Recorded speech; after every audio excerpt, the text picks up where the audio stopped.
Hi, welcome to class today. I'm Elaine Engelhardt from Utah Valley State, and we're still in our segment talking about sexual reproduction and about sexual morality. This section is an area where we can be discussing sexually explicit material. And so if your young children are watching, you'll want to stay there with them or not have them watch it at all. And I do need to give a disclaimer on this that the views expressed in these articles that we're discussing may not be those of myself, the students, the guests, or UVSC, but they are very important articles, such as the article we're discussing today by Linda Gordon, talking about a history of birth control and a history of infanticide and abortion. And so a well-educated person should know these materials. Doesn't necessarily mean that they would agree with them, but they should know them so that they can discuss them. And that's what my two guests will be doing with me today. Dr. Sharon Bienvenue, welcome Sharon. Thank you. And also Dr. Phil Gordon, and welcome Phil. Thank you. So Sharon, do you want to tell us a little bit about yourself? I'm so glad that you could join us, and I know you've spent a long time at Emory University before coming to Utah. I have. I was there 20 years, and I now teach in an MBA program in Helsinki. But I do appreciate that I was recently invited to be on the board of your ethics center. So I will be seeing more of you soon. Thank you. Thank you. And you know, one of the reasons why I was glad that you accepted the invitation to be on this episode is that you've often studied women and women in cultures. And how women have had to come from not being allowed in business, not being allowed in education, to being allowed. And that has carried a lot of historical and cultural baggage with it. It has, and it's an interesting issue in terms of the power that women have at home and at work. So this is interesting to me too. Okay, thank you. And Phil, would you like to tell us a little bit about yourself? Certainly it's wonderful being a colleague with you here and having you run a fantastic communication program and department.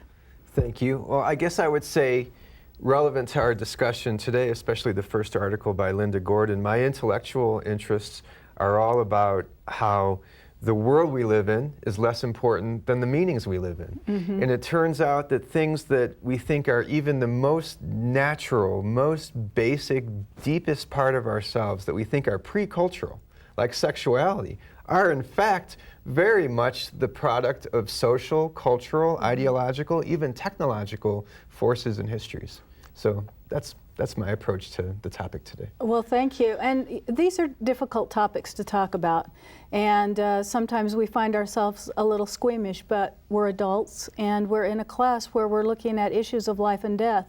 And as we look at this historical aspect of birth control and reproductive rights for a family and for a woman, we see that there are issues of life and death, and that many times these have been made by the family until they were taken away. But it's very interesting to look at the history and culture in these pieces. Tell me a little bit about your impressions on Linda Gordon. Oh, I loved Linda Gordon's article. I thought it was fascinating. I have to admit I read it pretty quickly before class here, but I hadn't read a lot of that sort of thing before. But you definitely, she really, in a short number of pages, gives you a sense of the changing nature of human sexuality as it was influenced by different developments, including like the transition from a kind of communal agrarian society to a capitalist industrial one, the overlaying of religious ideologies, nationalist ideologies, work relations, how people live, technological changes. And so you really get a sense that human sexuality is not this essential, unchanging aspect of our biology, but is instead this sort of changing historical product of all sorts of different forces working together and intersecting differently at different historical moments. Oh, thank you.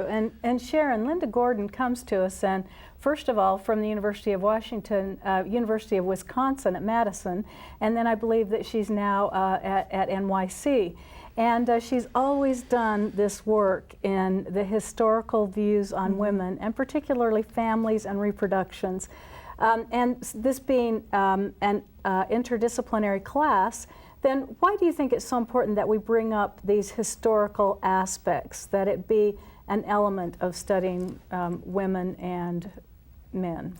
You know, I think that that also what Phil said earlier, there's so many things that affect all of the decisions we make in all of the ethical and moral things that we do in all of our lives, and the decisions we make on a very personal, internal level, or that we make with our partners and our families, are going to affect the decisions we make at work and in our communities, how we are perceived. And then also, of course, my big thing is that the decisions we make with all of these issues that we're talking about today affect the decisions that our children are going to make, because our greatest job is to be a role model for our children. Thank you. And you know, one of the comments that I liked before class was that you said, you know, as you were going over this article that and writing notes on it, that you would put down comments like, "They did what?" Yes. Was that really happening? I have the word "screaming" written several times in the margin, because you can't sometimes imagine that this was really a perspective.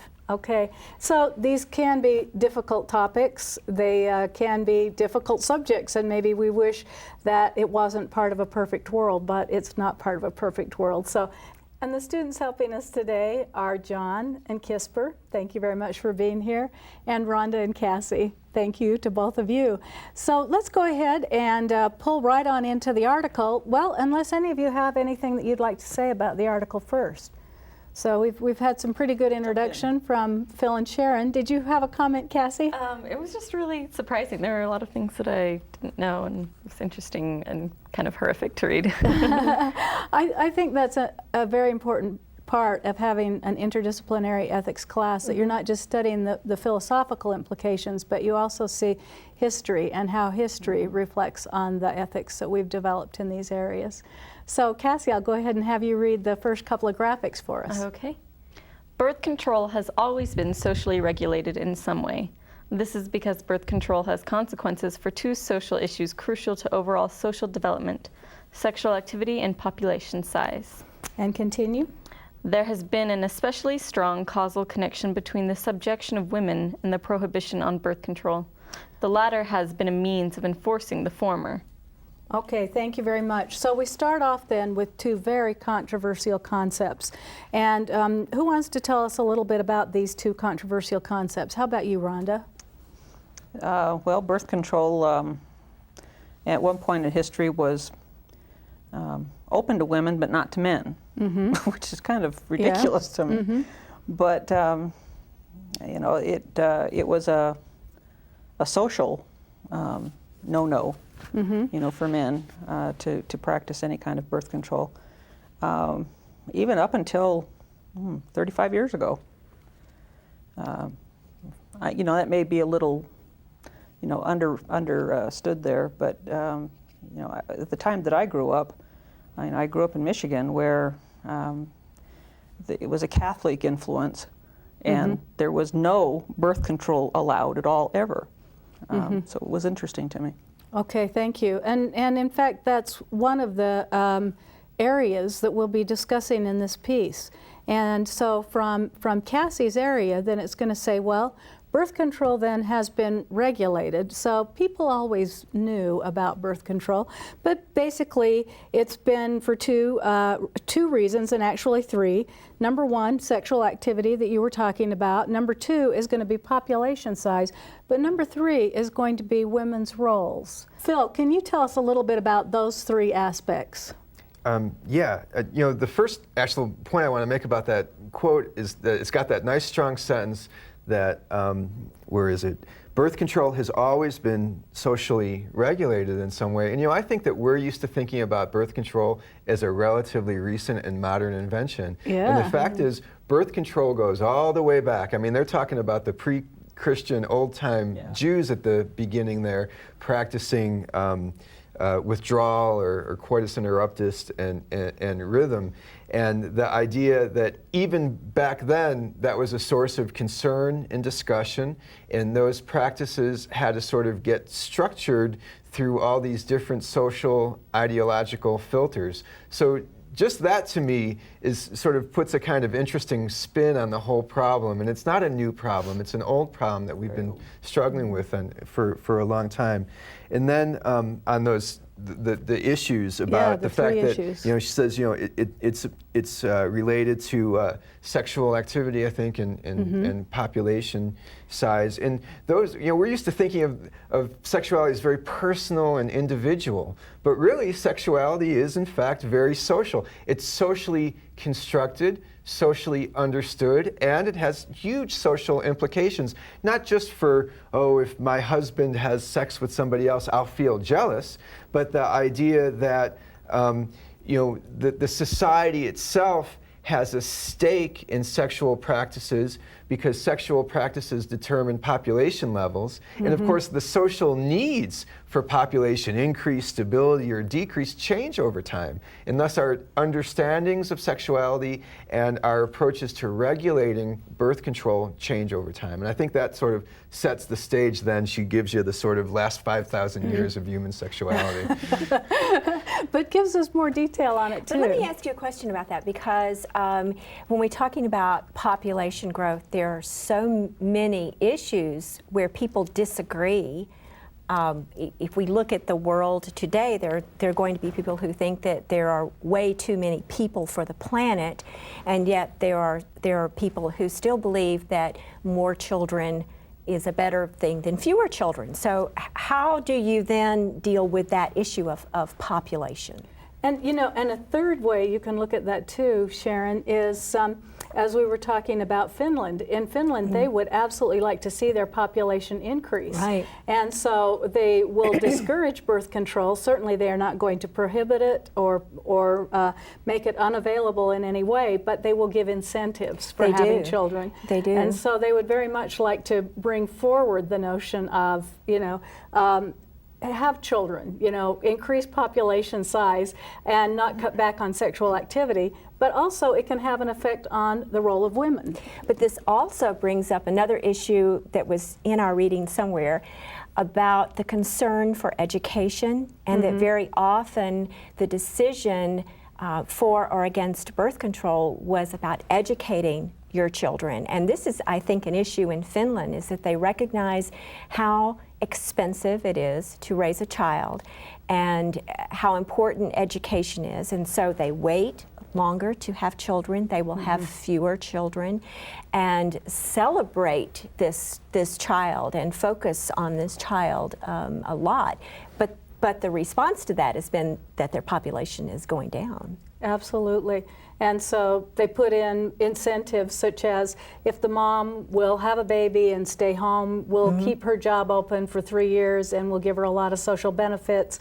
So they try to give incentives, but it still does, in some respects, make it so that coworkers aren't happy with the woman when she returns, and she really is behind 3 years in technology or whatever has been going on. And the other point about that is that the Finns will argue that this is a very egalitarian practice, but the reality of it is that the large companies like Nokia can afford to have these policies, but if you had a small company and you were trying to decide who to hire, and you had a woman of childbearing years and a man, you would be concerned about hiring the woman because you would have to pay her if she decided to have a baby, and that would be economically impossible for many companies. It is. So even though this looks like a great policy, there are many companies who cannot support it. Okay, thank you.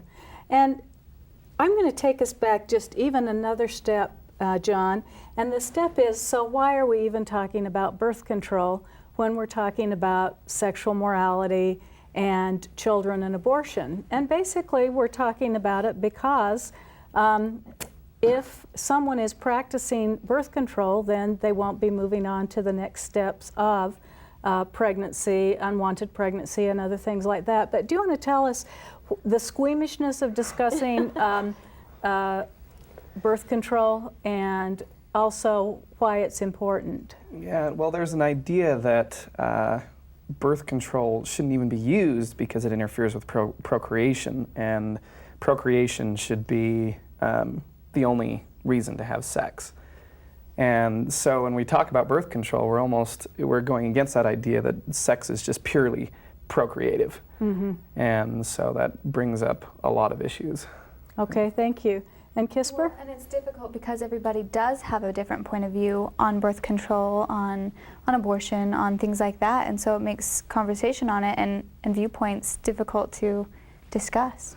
And you would think it would be an issue between you and your husband, but as Phil points out here, it's not. It's a very big societal issue.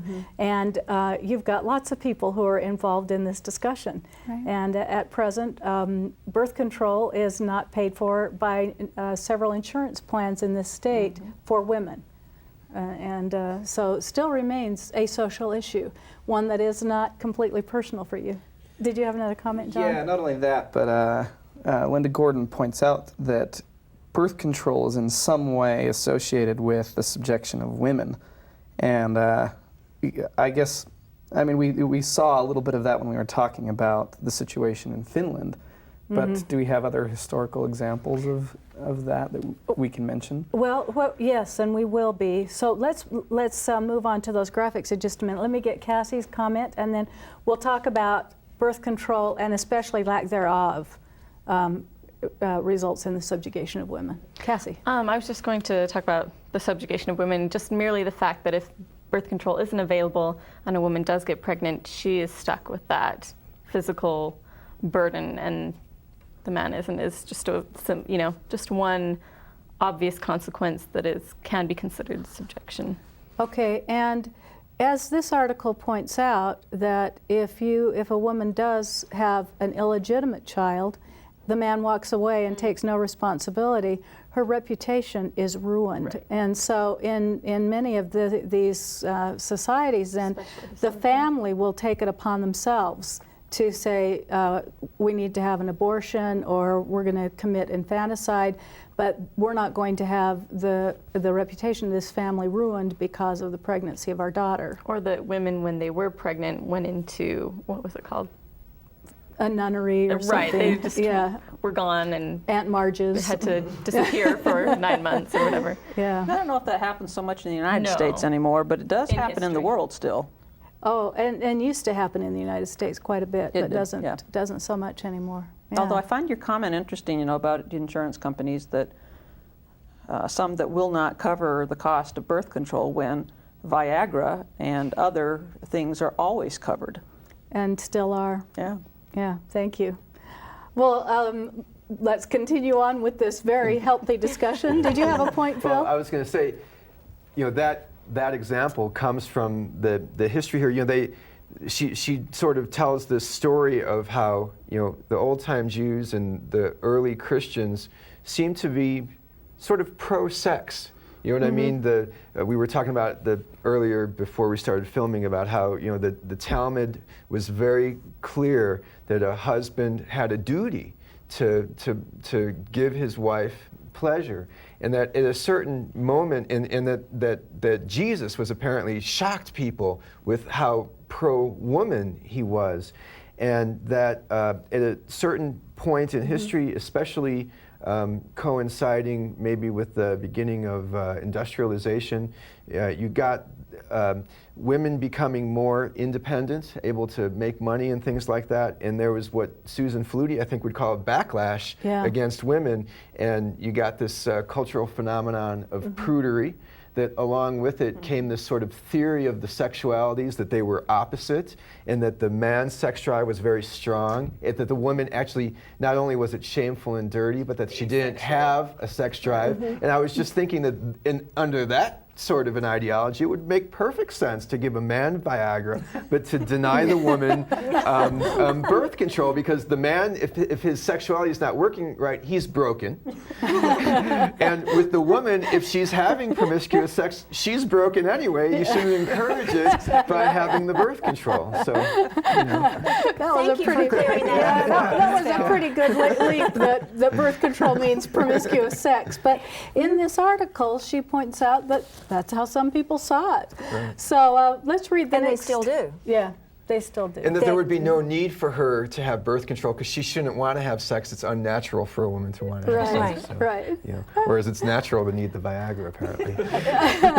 Must be. Kisper, could I have you read the next couple of graphics for us, please? Yes.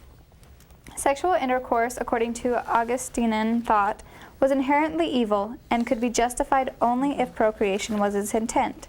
The pleasure of sex created a constant temptation to indulge in it for the wrong reasons. And continue on. Augustine specifically condemned the rhythm method to avoid conception. Okay, so certainly the rhythm method is a method of birth control that's been around for a long time. Whether it was spoken of from mother to daughter or father to son or father to daughter, the rhythm method's been around for a long time. And so Augustine is speaking out against this as well as other forms of birth control and basically saying the only reason where someone should have sexual intercourse is for procreation. And really laying the law down then for folks who are Catholic. Well, now we understand why prostitution became so big. Mm-hmm. Right. Right, because if you had sexual intercourse and you already had 11 children and you didn't want to get pregnant with the 12th, you sent your husband somewhere else.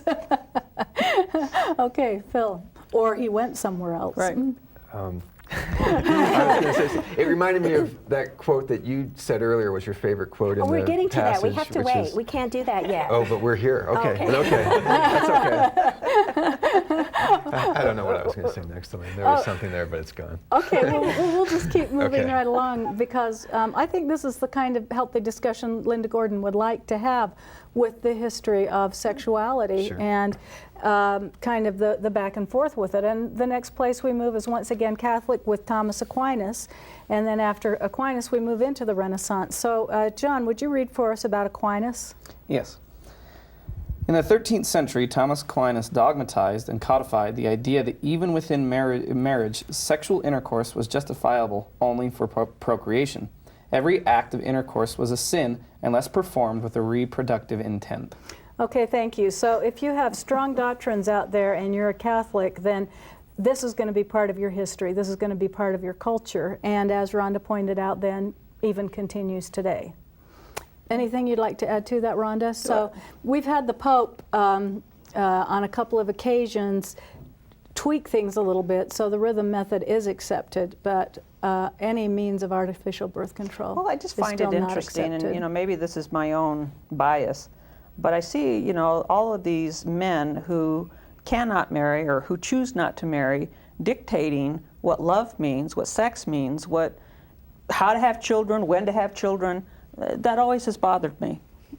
And this article is filled with those kinds of examples, Yeah. very much. And it says that it's one way of truly controlling women then. For sure. And you don't even live in their house. Yes. But you see this in many religions and cultures where there is some expectation of how you will live your life and how many Absolutely. children you will have and the position of the woman as opposed to the position of the man. Perhaps I should use the word role since we're talking about sex. Yes. And that if you violate that role, then in a right and wrong society of rules, then you are wrong, and that's a shame. That creates. We're going to get to that quote, aren't Okay. we? Yeah. Okay. I'm holding off. Well, I just wonder how many babies, how many children have been lost to infanticide? Many, yeah, that many children. because of these rules that make no sense. And still are in countries such as China and India, even though we see new culturalization, Yeah. we feel like we've probably lost a whole generation of women because Yeah. women babies just were not seen as valuable in some of those countries. So infanticide is still a problem, was back then and still is now.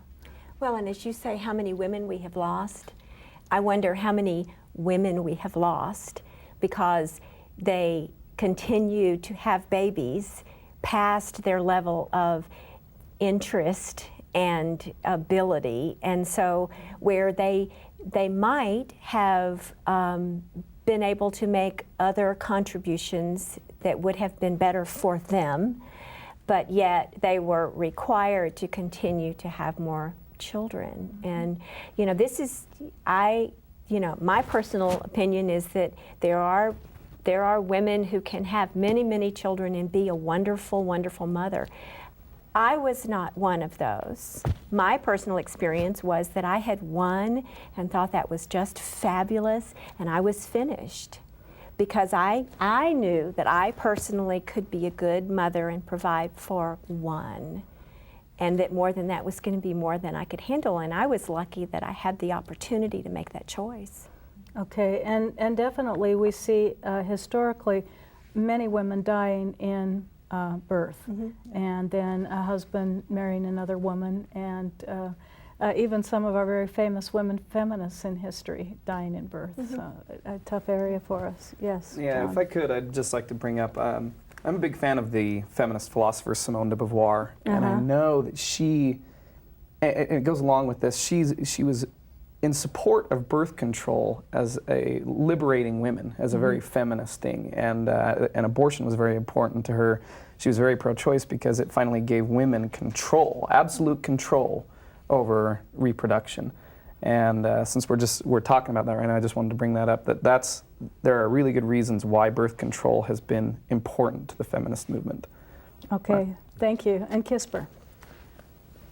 Well, I was just thinking, they were talking about how many women have died giving birth, but also in past when abortions were less... they were family-oriented. Yes, they were family-oriented. And also not only that, but with the medical advances we have now, they weren't available back then. So many women also died having abortions, whereas birth control could help prevent that. Okay, thank you very much. And in fact, that was a point I was getting at earlier as well. So glad you brought that up.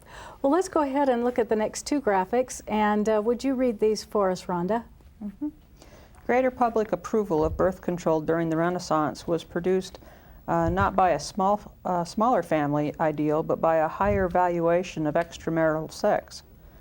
As industrial production drew men out of their homes and socialized workplaces, the economic basis of family unity began to dissolve. Okay, so thank you. So first of all, a greater approval of birth control then because sex is now more highly valued. So once again, it might be both a male and female notion that sex is highly valued, and if you're not going to get pregnant every time that sexual intercourse happens, then birth control becomes more important. So it's like loosening the bounds of sexuality, and we see a greater need for the products. There was also a comment right around here in the readings about as women were going to work, then their contribution to the family was becoming more economic, and the phrase that was used was that that women's roles at home were degraded to child rearing and cleaning up and cooking and so forth. So this was, and there are many, anyone who's a mother would not like the word degraded to be used with child rearing, but it is still the perception that that's women's work, and that when it comes right down to it, often that it is the mother's responsibility to change the diaper or prepare the food in many, many situations. Well, don't you think that part of that was that came as the beginning of the women's movement, that the women seemed to have to go so far to the other side to get the right to work, to get the right to be educated, that motherhood was left in the wake of it? Sure, and that's still an argument today. You can go to the newsstand, pick up any women's magazine, at least one on the cover is going to have this story about whether the working mother is superior or inferior to the stay-at-home mother. That argument is just going to go on, because no matter which you choose, someone's going to judge you. You've chosen correctly. You want to believe that you're correct. We hope that, particularly through courses like this and through education, that we understand that that's not right or wrong either, that that's not black and white. Okay, and we also see then that during the industrial age, the second graphic that was read, women are out of the home, they're bringing in salaries. But the unity at home then that is missing is blamed on the woman, rather than the husband and the wife together, and society wondering, is this a good thing? So then we start moving into the Victorian age, and I think the Victorian age helps bring us up with the quote that Sharon was hoping we'd get to. So let's read the next 3 graphics, and John, could you do that for us, please? Yes. Victorian age. Victorian prudery was closely connected to the doctrine of a separate sphere of concerns for women. Victorian double standard. Because the rationale for Victorian prudery was the great difference between the sexes, its essential definition was the double standard. Seen as a system, Victorian sexual norms did not impose self-denial and chastity on all, but exclusively on women. Meanwhile, men created the greatest prostitution industry in history. Victorian respectability. The very essence of Victorian respectability was hypocrisy. Okay, thank you. There it is. Okay, so All hands are up. they are, aren't they, Cassie? I just thought that this was very interesting, and in my experience in reading and everything, the Victorian age seems to be very, very focused on appearance. The literature, the authors were paid by the word, how many words there were. That's why they're so lengthy and verbose and not as fun to read sometimes. But and they wore corsets, you know, broke their ribs in order to have these itty bitty waists, things like that. But that just encourages this hypocrisy and this image consciousness that's just frightening. But yeah. Okay, thank you. And the need for the woman, for the family to look perfect, for the woman to be on a pedestal, the perfect wife, the perfect mother. Women were seen to be these kind of angelic, you know, morally better than men, and so we angels of the home, supposed to act better, supposed to behave better, look better than men. And we would never want to have sex with the angel of the home. No. So we move into a bigger double standard even. But Rhonda. you know, even, you know, if we look at modern day England, you know, Charles, you know, when he first married Diana, for instance, you know, it was his responsibility to marry a virgin. Mm-hmm. You know, and you know, maybe there might have been a more correct marriage there, you know, had those standards not been so Victorian. Okay, very good, and comes from his own ancestry even. Okay, so Sharon, hypocrisy. Okay, well, there's 2 things. One is now I know where the double standard started. I had always wondered, you know, where that was, and and in the workplace today, there, of course, we see this. We see it everywhere, the double standard. But the thing that this reminded me of was the joke that went around about the difference in men and women in the workplace, and he had good networks and she slept her way to the top, and he was passionate about his work and she's emotional, and you know, these exact same behaviors. And so now we know about that. But the thing I wanted to rant about was the issue of respectability and hypocrisy. And what I see from this is that the more rules that you impose on anyone, whether it's a culture, whether it's religious-based, whether it's a parent doing it to children, the more your rules are rigid, the more you are setting yourself up to be a hypocrite. And sometimes you are setting yourself up to be duplicitous, which is hypocrisy with intent. Would that be a way of describing that? It's, you know, do what I say, not what I do. These are the rules. You must follow them. And the more you set these up as being strict and rigid and black and white and right and wrong, then the more you are setting up for contradiction, for misunderstanding. You are setting people up to fail, and then you are setting them up for guilt and to be sinful, and then, you know, you're selling Prozac and sending them to therapy. You know, it's just all of that narrow-mindedness creates so much more in the way of problems than it does for solutions. And I see this applied too often today in families, in organizations, in cultures, in religions. And when I see a structure that, that allows for open-mindedness and expression of thought and lots of education about both sides and recognizing both sides, then people do, in the long run, tend to be more moral and ethical for themselves and for their families, because they're not just living the rule when they don't believe it in their hearts, which creates dissonance. Thank you very much. Good comment, and I think it really ties in with a place where we interrupted a comment of yours before, where we were saying that the standards of chastity applied only to women, not to men, and it was one of the worst double standards. And I think, as Sharon points out, there are others. But do you want to go ahead and continue your thought on that, Phil? Yeah, sure. And I enjoyed Sharon's rant on that very much.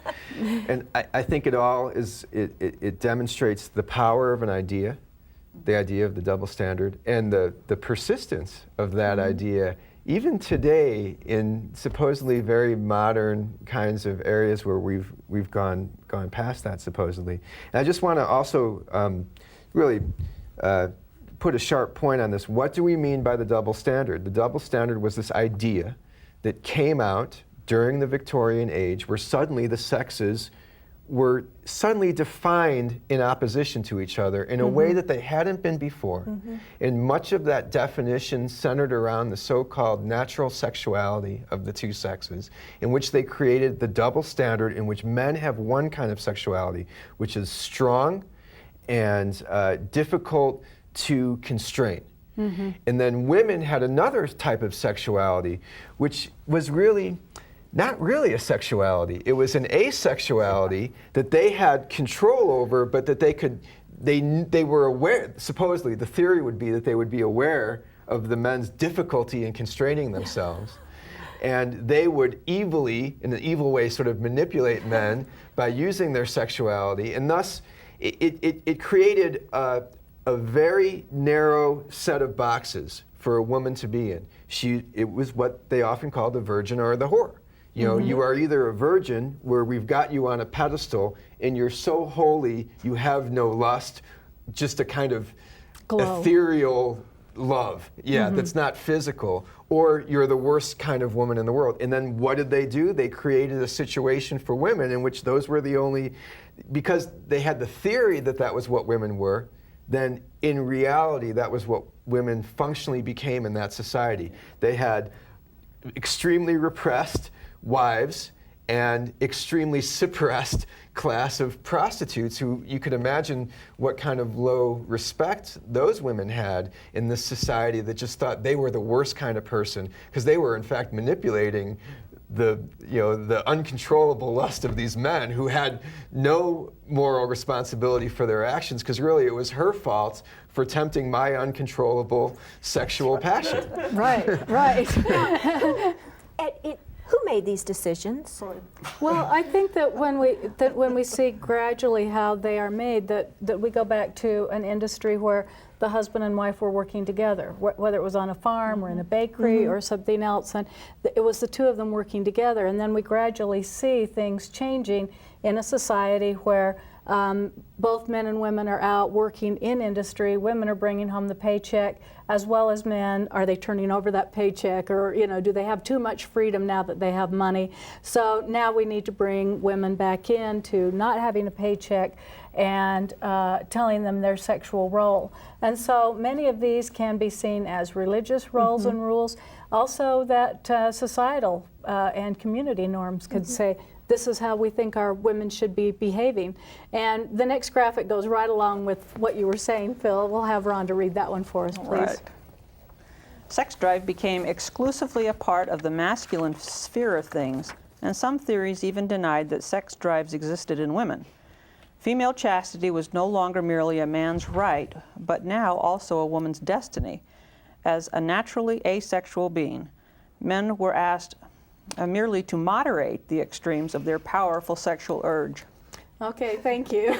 And let's have you read the next one on motherhood as well, Rhonda. The motherhood ideology also defined the extent that sexuality was allowable for women.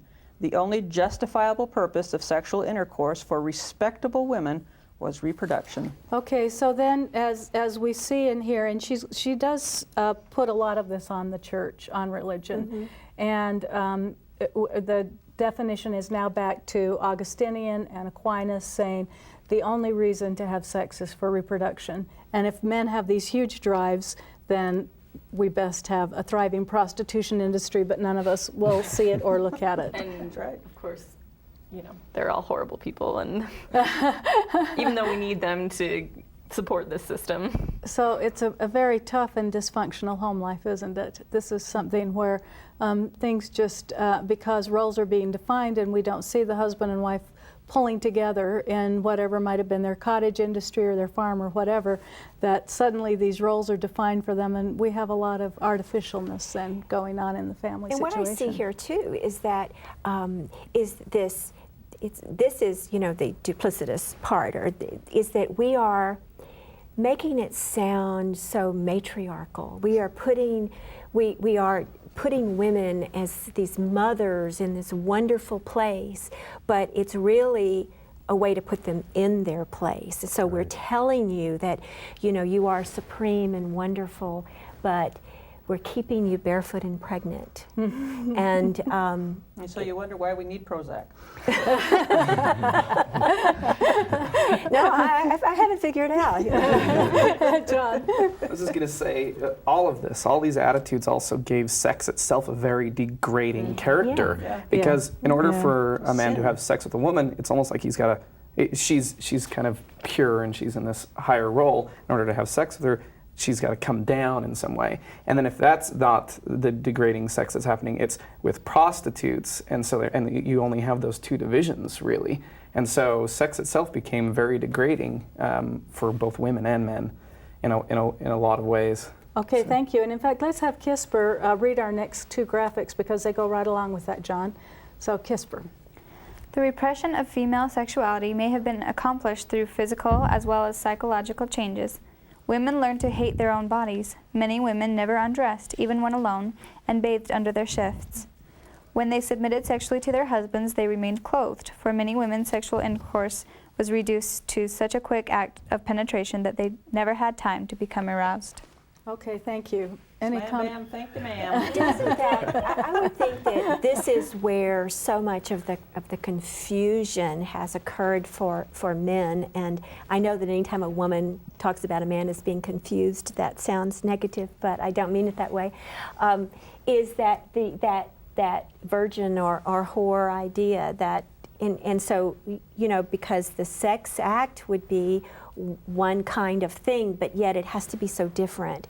So this creates such confusion and dissonance for men through the ages about whether they should really enjoy sex with the mother of their children, or whether that's something that they should find elsewhere, whether it's real in reality or not. Okay. You know, I have a good friend who's a strong male feminist, and he often makes the argument that patriarchy represses men as well as it oppresses women. I agree so much. For exactly that sort of reason, there will be all sorts of things that a man gets cut off from in a patriarchal society. You know, knowledge of a woman's sexuality is one of them. Knowledge of his own feelings or emotions that don't fit into a patriarchal idea of what a masculine man is supposed to be like also get repressed in that man. So this double standard is really a very dangerous idea. I would agree with you so much, and I think that that's such a powerful notion with men who will marry marry an equal, as opposed to marrying someone just thinking about them as being a mother.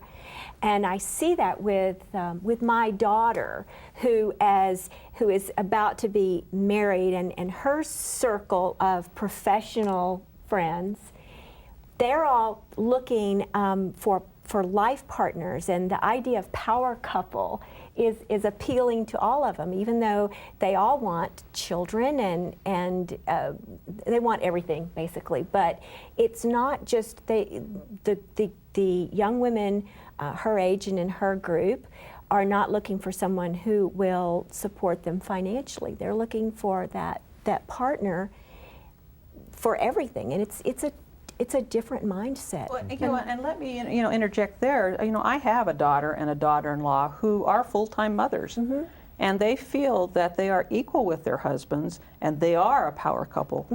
And so there are many ways, to be thinking of those kinds of things in today's society that we've not been allowed to.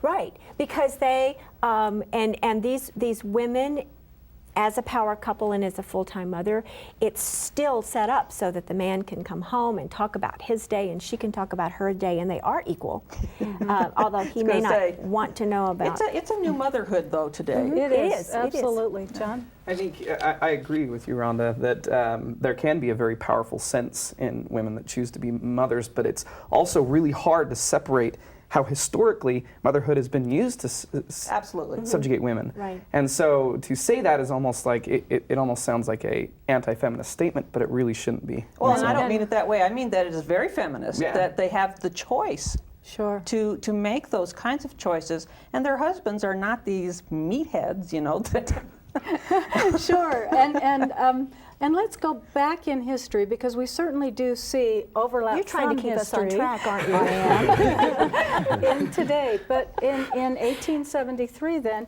we have the Comstock Law. Amazing. And the Comstock Law, among other things then, is going to make it so that birth control is illegal. And so now we'll move into a new chapter by Linda Gordon on the criminals, and how then women in particular are criminalized, even though reproduction is an act for two people. So Cassie, would you read to us about the Comstock Law? Sure. In 1873 in the United States, birth control was legally prohibited for the first time by the Comstock Law. Okay, and let's read the next one as well. The stigma on illegitimacy frequently drove unmarried women to commit infanticide.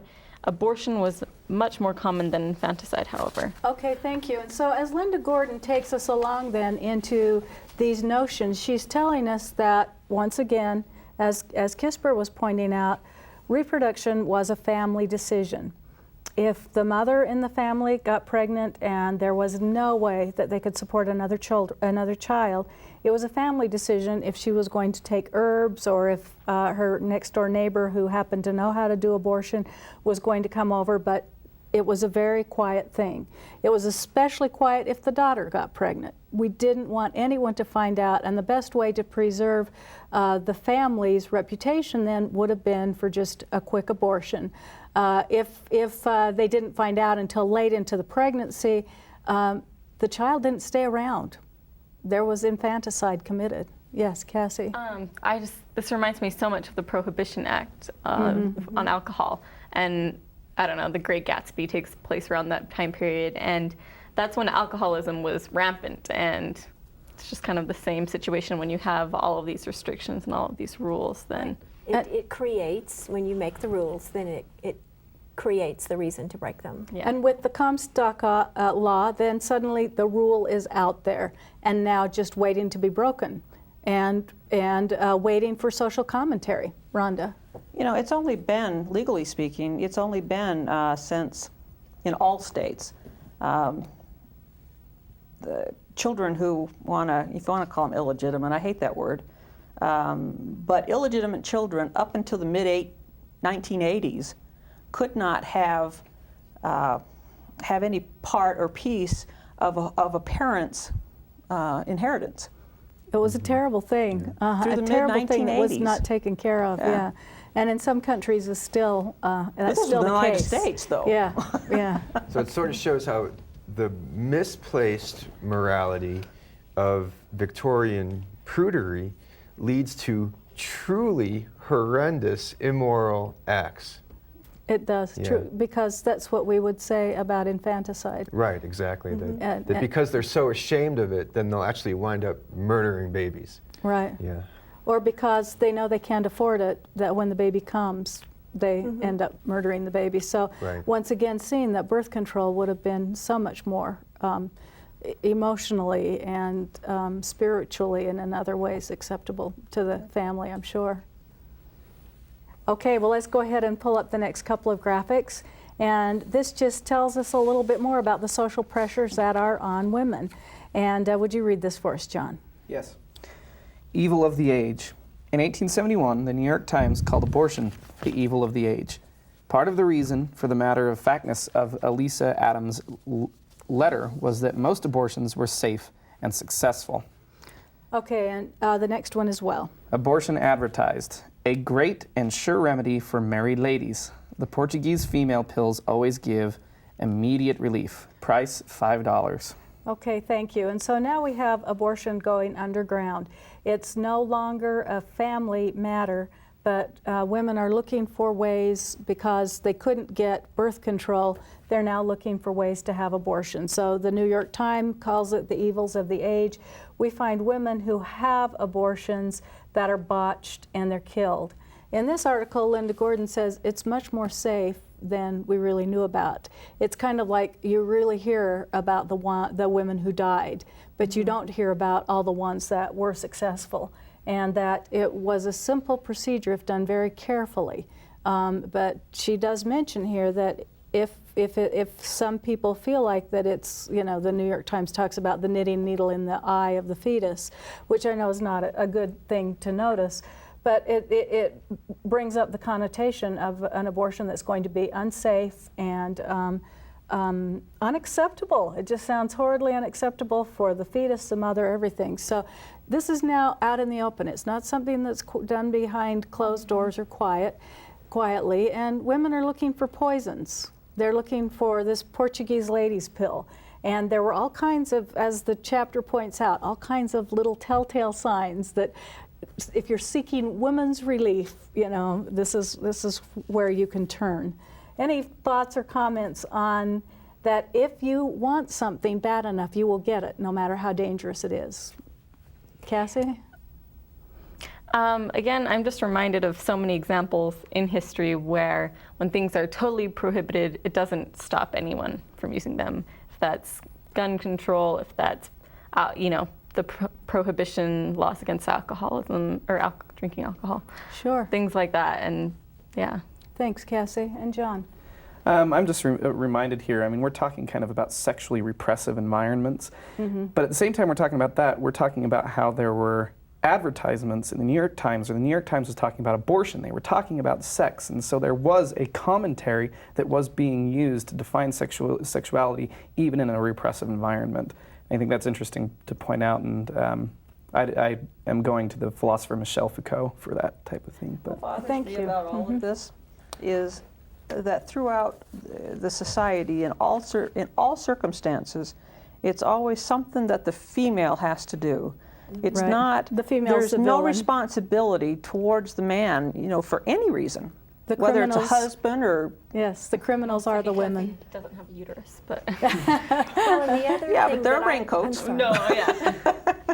The other point that I noticed here was the use of language, that it's talking about relief and talking about, you know, solving some negative problem, rather than if you'd like to make another choice, or if you would like to, it just, all of the language sounded wrong to me. Oh, there, I said that something was right or wrong.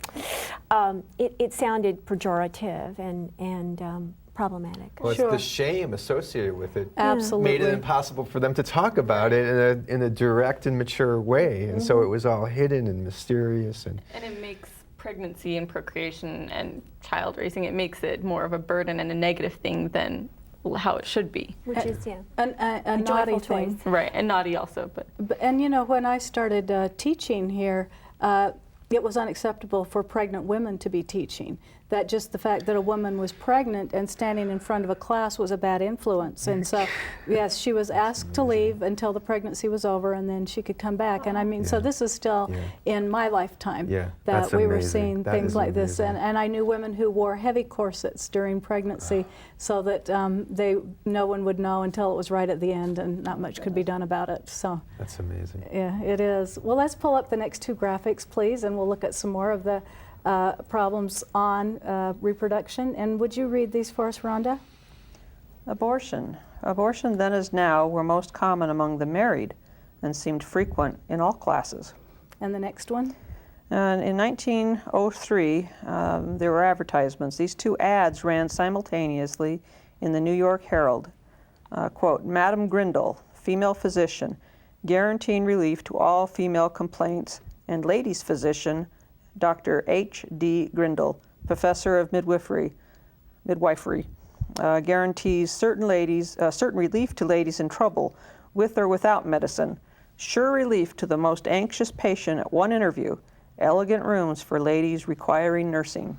Okay, thank you Unquote. very much. So we can see then, Sharon, as we're wrapping up on this class period, that sexuality has been not seen as a pleasant topic. In fact, it's not seen even as a pleasant topic for this class, but is an important topic, and something that you and your daughter could discuss quite openly and freely, I'm sure.